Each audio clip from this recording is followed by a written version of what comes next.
And there's an idea that Jung developed about the trickster and the jester, the comedian, right? That the trickster is the precursor to the savior. That's one of the things I learned from Jung that was just, it's so unlikely. You'd never think that. It's so amazing that might be the case. But the satirical and the ironic and the troublemaker, the comedian, the fool is the precursor to the savior. Why? Because you're a fool when you start something new. And so if you're not willing to be a fool, then you'll never start anything new. And if you never start anything new, then you won't develop. And so the willingness to be a fool is the precursor to transformation. And that's the same as humility. And so if you're going to write your destiny, you can do a bad first job. You're going to get smarter as you move forward. That's the thing, is that, so something beckons to you. That's what happens here. Maybe the star that Geppetto wished on was the wrong damn star. But at least it was a star, right? At least it was in the sky. At least it moved him forward. And so you say in your life, well, something grips you and fills you with interest. And you think, well, should I do that? And the answer is, if not that, then something. What if it's a mistake? It's a mistake. Rest assured. What do you know? You're going to stumble around, right? And what's going to happen is this. You're going to not stay in stasis. You're not going to wander around in circles. And I see people like that. They said, well, I never knew what to do, and now I'm 40. It's like, that's not so good. That's not so good. And you might say, well, and there is a literature, too, that suggests that people are a lot more unhappy when they look back on their lives about the things they didn't do than they are about the mistakes they made while they were doing things. And so that's really worth thinking about, too, because there's redemptive mistakes. And a redemptive mistake would be a mistake that you make when you go out and try to do something. You know, you think, okay, I'm going to try to do this. When you're not good at it, you make a bunch of mistakes. It's like, what's the consequence if you pay attention? Is you're not quite so stupid anymore.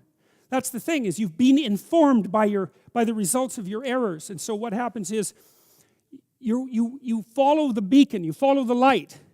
And you're blind, so you don't know where the light is. It's dimly apprehended only, and you're afraid to follow it. But you decide to take some stumbling steps towards it.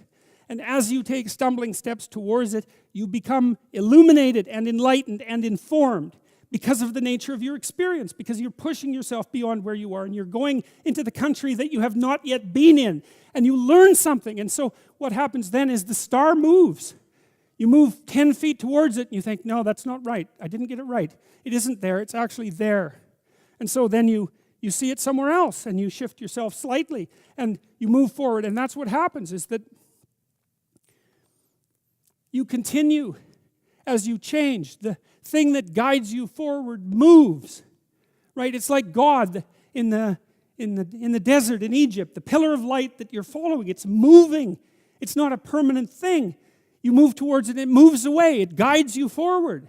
And so you say, well, is what I'm aiming at paradise itself? And the answer to that is no, because what do you know? You couldn't see paradise if it was right in front of you, but you might get a glimmer of it. And so you move towards it, and you grow. And then the next time you open your eyes, you see a little bit more clearly. And that's what happens, is that just happens over and over, right? It keeps moving. And so you move like this. But the thing that's so cool is that all those zigs and zags, you say, and each of those zags and zigs is a catastrophe. I hit a wall, my God, and then I had to die a little bit, and I barely got back up. It's a phoenix transformation at each turn, and it's painful. But the thing is that even though you've traveled 20 miles, let's say, on that road, and you've only moved 3 miles forward, you've moved 3 miles forward.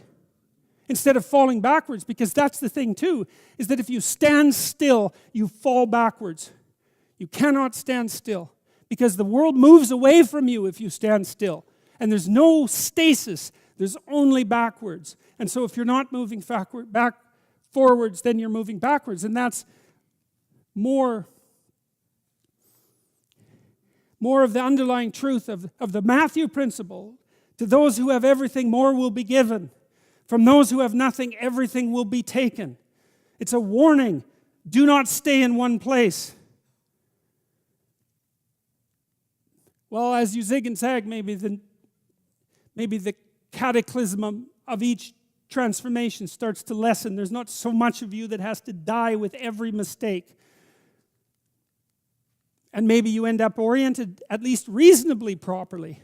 And if you were sensible, that would have been your trip. But it wasn't, right? It's that. And perhaps it's a lot worse than that. Perhaps there's no shortage of backtracking. But it doesn't matter, because as you stumble forward, you illuminate and inform yourself. And perhaps that's partly because the world is made of information.